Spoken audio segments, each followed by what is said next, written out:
Bismillahirrahmanirrahim. Assalamualaikum warahmatullahi wabarakatuh. Saya Nur Kusmawati dari Prodi PG PAUD akan melaksanakan tugas UTS semester 2 dengan mata kuliah teori belajar dan pembelajaran. Untuk saat ini saya akan mempresentasikan teori belajar, mengajar, dan pembelajaran. Baiklah, masuk ke hakikat belajar. Hakikat belajar menurut ahli. Di sini ada Slameto. Menurut Slameto, belajar adalah suatu proses usaha yang dilakukan seseorang untuk memperoleh suatu perubahan tingkah laku yang baru secara keseluruhan sebagai hasil pengalamannya sendiri dalam interaksi dengan lingkungannya. Ada juga menurut Nana Sujana. Menurut Nana Sujana, belajar adalah suatu proses yang ditandai dengan suatu perubahan pada diri seseorang. Adapun faktor yang mempengaruhi dalam belajar. Yang pertama adalah faktor internal. Faktor internal termasuk faktor jasmani, faktor psikologis, dan faktor kelelahan. Yang kedua adalah faktor eksternal. Faktor eksternal terdiri dari faktor keluarga, faktor sekolah, dan faktor masyarakat.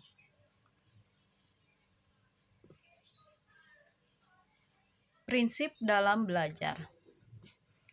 Prinsip dalam belajar yang pertama adalah belajar agar seseorang benar-benar belajar harus mempunyai suatu tujuan. Tujuan itu harus timbul dari atau berhubungan dengan kebutuhan hidupnya dan bukan dipaksakan oleh orang lain. Yang ketiga, harus bersedia mengalami berbagai kesulitan. Yang keempat, belajar itu harus terbukti dari perbuatan perilakunya. Yang kelima, dalam belajar, seseorang memerlukan bantuan dan bimbingan orang lain. Yang keenam, belajar itu berhasil jika memberi sukses yang menyenangkan. Ketujuh, ulangan dan latihan itu perlu. Namun, yang lebih perlu adalah didahului dulu pemahaman tentang belajarnya. Kita masuk ke dalam hakikat mengajar. Mengajar merupakan suatu aktivitas mengatur lingkungan sebaik-baiknya dan menghubungkannya dengan proses anak, sehingga terjadi proses belajar. Biasanya diidentikan dengan guru di sekolah atau dosen di perguruan tinggi.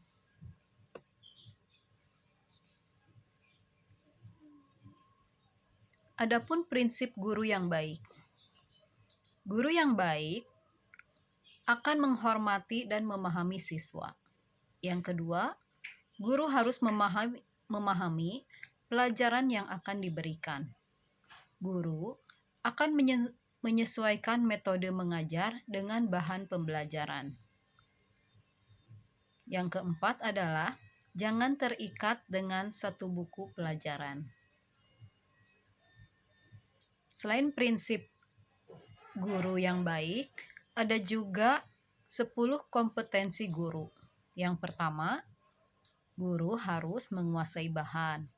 Yang kedua, mengelola program belajar mengajar. Yang ketiga, mengelola kelas.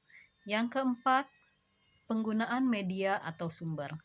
Yang kelima, menguasai landasan-landasan pendidikan. Yang keenam, mengelola interaksi belajar mengajar. Yang ketujuh, menilai prestasi siswa. Yang kedelapan, mengenal fungsi bimbingan konseling. Yang kesembilan, mengenal administrasi sekolah. Dan yang ke-10 adalah memahami prinsip keperluan belajar. Masuk ke materi 3 yaitu pembelajaran.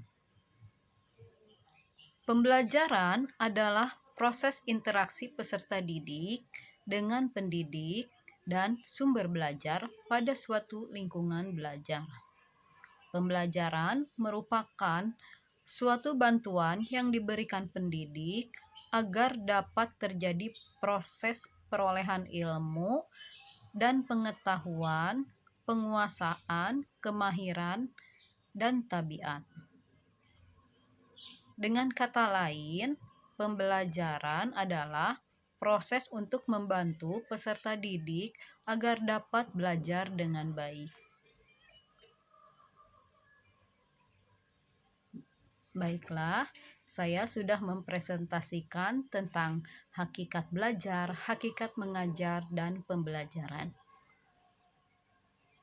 Saya akan menyimpulkan presentasi hari ini. Belajar adalah suatu proses untuk mencapai suatu perubahan pada tingkah laku secara keseluruhan.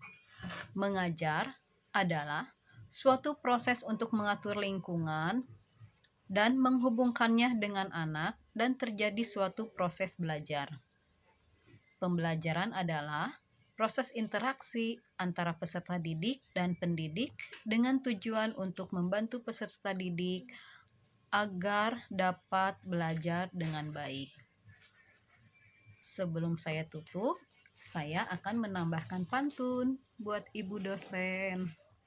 Buah nanas, buah ceri, dicampur gula, enak sekali. Cukup sekian presentasi hari ini. Semoga bisa bertemu lagi.